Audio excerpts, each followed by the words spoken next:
Hello everyone, I'm Jharna Udasi from ET Government here at the 7th edition of National PSU Summit organized by ET Government in Delhi.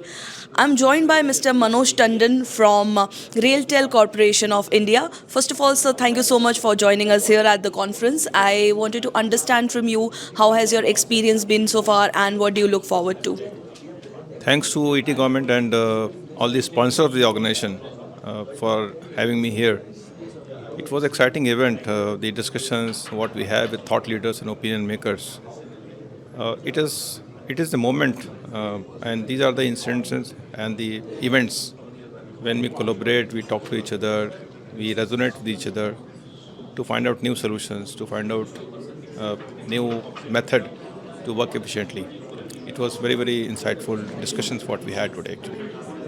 Thank you. Sir, when we speak of Viksit Bharat, I think India has set some really strong targets for 2047. How do you think PSUs will contribute to that vision and mission? I think India is different. Our behavior is different. Our consumption pattern is different.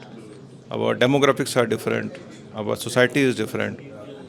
So we have to build India model because I do not think that we can copy some European models or developed countries model because things are so much different here. The scale and the complexity are so much different, and that's why our honorable PM always say "Make in India" slogan, and all of us are trying to stretch ourselves, to explore ourselves, to meet his aspirations.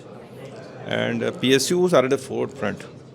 All of us have seen that last couple of years, PSUs are at the forefront of devising new solutions, citizen-centric solutions, digital governance solutions. If you see the UPI's success, if you see the Aadhaar success, and who can forget the COVID app, where we all of us got collected and had a fight with COVID together. So there are so many examples which PSUs are setting up, especially in last 2 3 years. Though we know that the first revolution and second industrial revolution we lost out because we were ruled by somebody else. But the third revolution, primarily a digital revolution, we are ruling the charts.